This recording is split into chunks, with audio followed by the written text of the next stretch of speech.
Well, hello folks. It's that time of the year again. Time for the annual summer tour of my entire cultivated area of my permaculture garden in the cross timbers of Texas. I used to call this in my previous videos, and I'm still going to call it the front yard garden bed. It's one of my smaller garden beds. The other thing I'll mention is that I usually do this as a series. I part this out every year. There's playlists on the channel for previous years. And if I part this out this year, I'll do the same thing. There'll be a playlist. So right now you're watching part one. If you like what you see. You like what you see? Be on the lookout for the other parts, because the garden's larger than what you see right here. All right, let's get started. Okay, the first crop here is muscadine grape. There's actually two plants here. See, this year this is new. Little trellis for it. I don't usually cover the potted plants in this video, but I'm going to cover this because this used to be grown in the field. I had several of them growing all over the property. This is wild edible violet. It's kind of one of those East Texas experiments where I'm trying to grow some East Texas natives, some Piney Woods natives here to see how they grow. I did eventually crack the code on how to get them to grow, but I only had one specimen left, so I'm growing it here to propagate it, and then eventually I'll respread it into an environment on the property where they tend to do better in, which I have very few places on my property where they will naturally grow well in. There's the curry back there. This is the only way you can grow it in this area, so I'm going to include these pots in the video for that. Little curry forest. I don't know how many plants are in there. There's probably at least 10 to 15.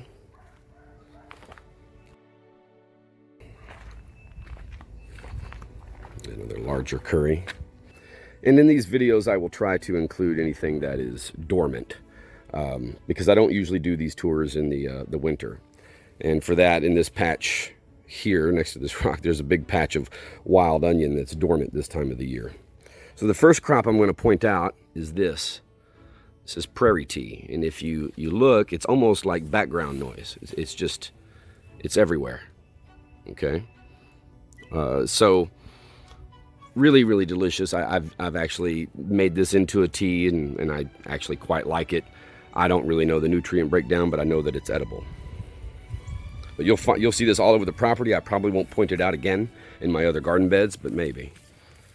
Here we have a patch of wild strawberry. This is not domesticated strawberry that's gone wild. This is literally the wild ancestor of strawberry. Another one of those East Texas natives that does really well here.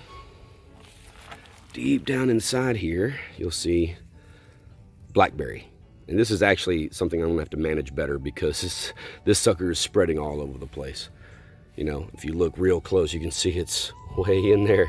It's just gonna cover this area, and I can't let that happen, at least not yet. But it's way down inside there. It's all over the place.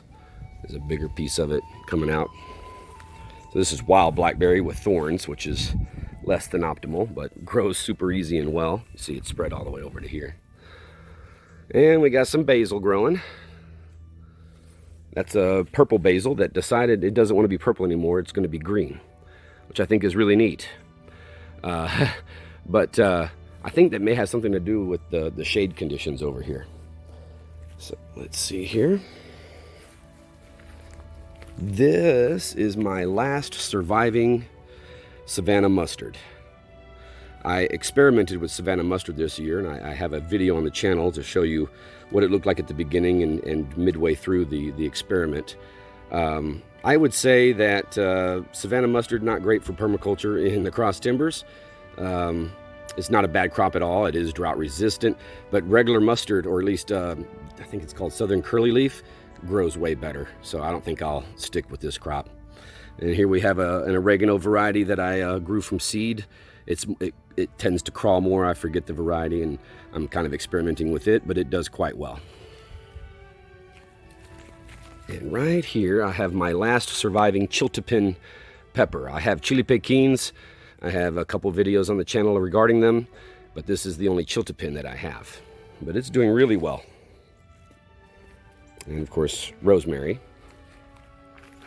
which there's quite a bit of rosemary over here. Let's see here. Lemon balm Yeah, it's in a pot, but I'm going to include it right now because it is spread in several places in the ground. Okay, now we have these. These are called Georgia Collard. They were a variety I found at my local feed store. I'm not really sure what they are exactly, but that's what they were called there, Georgia Collard. And these are one of my best winter, summer crops. They're almost bomb-proof. They're really easy to grow. They're almost perennial. During the summer, they struggle, but they really shine during the winter, or at least the fall and the late winter when it gets warmer near spring. Okay, we've covered all of this. You see in the back here, that big bush right there of what looks like tall grass, that is chives. Just regular old chives, domesticated. Okay, here we go. This is a commercial strawberry. See, it's got a strawberry on it. And I have another one here in a pot. What I do is this pot's fairly fertile, and it will send out little runners into the ground, and they'll root. And then once they get a good rooting, I'll snip that and then move the pot. And that's how I can get them propagated easily. So this sea of plants that all are the same is Jerusalem artichoke. Just a big bed of Jerusalem artichoke. We'll go to the other side. There are things growing in the understory here. You can see some of that prairie tea. Next to these commercial strawberries or domesticated strawberries are wild strawberry back here up under this rosemary. And that is the secret to growing wild strawberries without management in this part of Texas, is they need an area where you have moist soil, and they need pretty much mostly total shade. Okay, let's go around here. This one's fun. You can see the prairie tea. It grows even in the paths where I walk, just in the main yard area. I mean, just everywhere. Okay, let's see what we got here. Various pots here that you know, it's not really potted stuff, but if we have extra kitchen clippings, we may throw them in here and they're growing. There's like a sweet potato, and I don't even know what this is. Probably some kind of parsley or something. Okay, you see that strawberry, that wild strawberry is actually bigger. And I'm using the prairie tea as shade. This stuff is amazing, this prairie tea. No irrigation, and I will mention that as far as growing conditions. The reason why I'm doing the video now, this late in the year, is because this is the first time I've had to irrigate this year. So we've had a much better year than the previous 2 years when we were in extreme drought. Okay. Oh, so we have oregano, just a big mat of oregano. It just goes all the way back and just covers this whole berm area. And then to the side of that, we have lemon balm, just a nice big patch of lemon balm. We'll go around there and get a closer look. We have some roses for cut flowers. Let's see here. Yeah, there we go. Lemon balm going to seed. And it's gotten to that, you know, critical mass of self-seeding. It grows down here in the walkway along with all this prairie tea.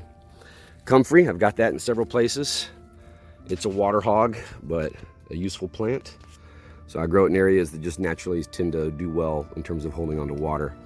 Yeah, and then the rest of this is going to be the lemon balm growing up under the Jerusalem artichokes. I actually caught these on film the first time through, but failed to notice it. This is ginger, and there's actually 3 of them here in this bed with the Jerusalem artichokes. One here, one in the center, and one on the other side of the front. I just don't feel like climbing in and showing them to you. So that finishes this bed. The front yard garden bed is what I used to call this in the past. Okay, let's go to the next one.